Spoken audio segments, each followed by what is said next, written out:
The faint sound of a church bell tolling, a woman's voice whispers, "I never made it to the morning." In the annals of America's forgotten tragedies, few tales have been spoken aloud, and fewer still have been documented, about the Pritchard family of Calhoun County, West Virginia. Their name is almost absent from public record, and perhaps that is by design. From 1884 to 1912, 5 young women, each a bride, each radiant in the final hours of her wedding day, married into the Pritchard household. None of them lived to see the sunrise. The official explanations were shallow and contradictory: illness, runaway brides, sudden misadventures involving the nearby river. But those who lived in Calhoun County during those years told a different story in hushed tones. They claimed the Pritchards were not cursed by misfortune but governed by an ancient bargain, one so old it predated the founding of the county itself. On nights when the moon was thin and the wind clawed through the hollows, locals swore they heard screams carried down from the Pritchard house, followed by an unnatural silence, as if the hills themselves were holding their breath. What happened to those women? And why was it that no lawman, no preacher, no grieving family member ever demanded answers? The story you are about to hear has been buried for over a century. But when you understand the truth, you will see why the Pritchard name has been kept from the history books, and why some names should never be spoken aloud. Calhoun County was never a place people came to. It was a place they were born into and rarely escaped. By the late 1800s, its roads were mud veins winding between jagged hills. Its church bells rusted to a dull, reluctant ring. Outsiders described it as stuck in a different century, but the truth was darker. It was stuck in something older than centuries. The Pritchard family lived on a ridge known as Iron Hollow, a name that never appeared on any map after 1890. Theirs was the largest home in the county, built from blackened oak and river stone, its windows tall but shadowed, as if the house disliked sunlight. Locals remembered the Pritchards as polite, soft-spoken, and unsettlingly private. Men from the family rarely came into town except for business, grain, livestock, and, when the time came, marriage, and yet no one could recall the Pritchard men courting in the usual way.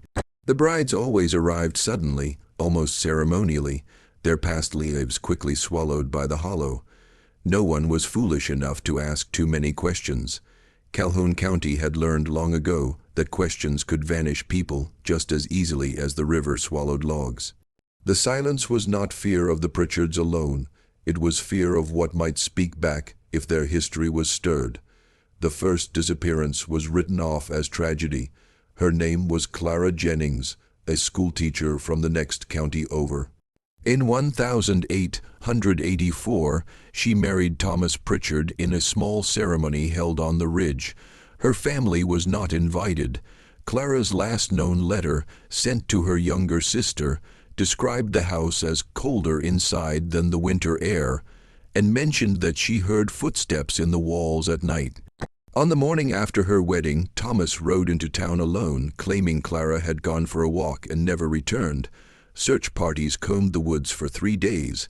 They found her bridal veil tangled in the branches of an old sycamore, and nothing else. No charges were filed, no rumors were officially recorded, but in whispered corners, townsfolk repeated what one searcher swore he saw: a strange symbol carved into the base of the sycamore, wet with something too dark to be sap. The Jennings family stopped asking questions after a Pritchard cousin was appointed to the county sheriff's office later that year. 2 years later, in 1886, it happened again. Margaret Lewis, a farmer's daughter with a bright laugh and stubborn streak, married Samuel Pritchard. Witnesses noticed she wore a necklace with a small iron charm, something her grandmother insisted would keep her safe from the hollow. The charm was found days later, rusted and bent, lying at the bottom of the dry well behind the Pritchard home. Margaret was never seen again. The county's newspaper ran no obituary, no missing person report. Instead, the front page featured an advertisement for Pritchard grain, boasting the richest soil in West Virginia. The soil, they said, was dark as coffee, By 1890, people in Calhoun County no longer spoke openly about Pritchard weddings. When Eleanor Price, a milliner's daughter from Charleston, was courted by James Pritchard, her parents saw it as a fortunate match. The Pritchards were wealthy, land-owning, respectable, at least on paper. Her wedding day was unremarkable, save for one detail burned into the memory of a surviving guest: Eleanor's smile in the final photograph. It wasn't joy. It was a tight, frozen grimace, her eyes fixed on something behind the photographer. That night, the hills swallowed a thunderstorm so violent it cracked the sycamore where Clara Jennings's veil had been found. The next morning, James came to town alone. He told the same story as before. She went for a walk and never returned. By then, townsfolk noticed the pattern. The Pritchard men never searched long. The bodies were never found. And every spring after a wedding, the earth on the ridge bloomed with unnatural speed. Flowers that had no business growing in West Virginia, roots that ran deeper than the soil itself. It was around this time that the Pritchards began making sizable donations to the county orphanage. And not food, not clothing, land, specifically parcels of land that bordered Iron Hollow, with the stipulation that no buildings be erected and no digging be done. The orphanage director, Reverend Cole, was a distant cousin of the Pritchards. He was the only man outside the Hollow ever invited to their weddings, and even then he left before nightfall. Locals whispered that the Pritchards got their brides from the orphanage, though no one could prove it. In truth, most brides came from far away, as if the family feared taking too much from the same soil. But in 1893, a young orphan named Hester May disappeared the same week she turned 18. The orphanage records list her as relocated to Charleston. Charleston's records list her as deceased, illness. Both entries were signed in the same ink, the same hand, the same day. Sarah Wendell, a nurse from Pittsburgh, arrived in Calhoun County in 1895 with a steamer trunk full of linens and books. She was older than the others, 26, and not easily intimidated. Witnesses recall she asked unusual questions in town about the river's depth, about the history of the sycamore trees, about the iron smell in the wind. She told the local blacksmith she planned to leave the Hollow if things didn't feel right after the wedding night. She never got the chance. The morning after her wedding, Samuel Pritchard appeared in town with a black eye. He claimed Sarah had run into the woods during an argument. No one found her, but days later, hunters discovered her wedding shoes by the river bank, placed neatly side by side, the laces tied together. The blacksmith who'd spoken with her packed his belongings that same night and left the county without saying goodbye. By 1898, the disappearances had become an unspoken scar. But that year, Reverend Harlan, the county's pastor for over 3 decades, abruptly resigned and left West Virginia altogether. According to his daughter, he'd been called to the Pritchard home late one night for a marital blessing. She said he returned pale, shaking, unable to finish his supper. He refused to preach the following Sunday. 2 days later, he left. Before going, he told his daughter only this: "There are vows older than the church, and the Pritchards keep them still." His replacement, another cousin to the Pritchards, never mentioned the matter again. In the spring of 1901, the Little Kanawha River flooded, sweeping away barns, fields, and a dozen homes. The Pritchard house, perched high on Iron Hollow, was untouched. But when the waters receded, strange things surfaced downstream: a fragment of lace, a gold hairpin, a ribbon the color of dried blood. A boy fishing in the shallows found something worse: a woman's finger bone with a gold band still clinging to it. His father told him to throw it back, and he did. No report was filed. The last recorded wedding was in 1912. Her name was Agnes Rowley, a music teacher from Richmond. She was known for her calm composure and her love of playing the organ in church. On her wedding night, she played for hours in the Pritchard parlor the same 3-note progression over and over, as if trying to drown out some other sound. Guests later remembered her face as she played, not fear exactly, but a grim acceptance, as if she knew what was coming. The next morning, the organ was silent. Agnes was gone. This time, there were no stories about walks in the woods. Samuel Pritchard told townsfolk plainly, "She won't be coming back. World War, I took many young men from Calhoun County, but none of the Pritchards served." Draft boards recorded them as essential agricultural workers, despite their fields lying mostly fallow.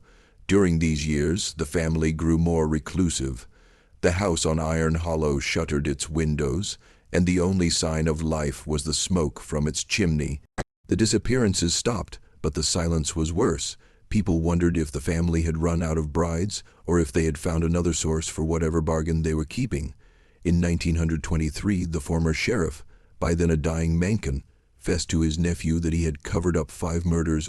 For the Pritchards, when asked why, he reportedly said, "Because it wasn't them who did the killing, and because what did the killing was older than all of us." He died 2 days later. The nephew left the county soon after, and his written statement vanished from the courthouse archives. By 1930, Iron Hollow itself seemed to vanish. County maps stopped marking it.